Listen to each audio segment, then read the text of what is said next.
এগিয়ে আসছেন পুলিশ বাহিনী, যারা রাজারবাগ পুলিশ লাইন ঢাকায় সর্বপ্রথম বিদ্রোহ করেছিল এবং মুক্তিযুদ্ধে ঝাঁপিয়ে পড়েছিল। এগিয়ে আসছেন পুলিশ বাহিনী।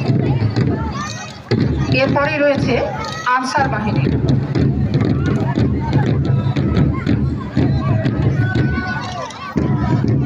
পতাকা মঞ্চ অতিক্রম করলে পুলিশ বাহিনী, পেছনে আছে আনসার বাহিনী, যারা নবগঠিত সরকারকে গার্ড অব অনার দেওয়ার সৌভাগ্য অর্জন করেছিল। এরপরে আছে ফায়ার সার্ভিস।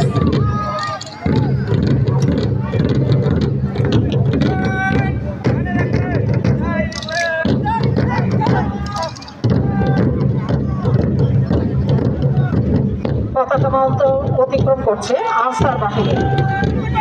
এরপরে আছে ফায়ার সার্ভিস। এর পেছনে আসছে বিরামপুর সরকারি কলেজ। বিরামপুর সরকারি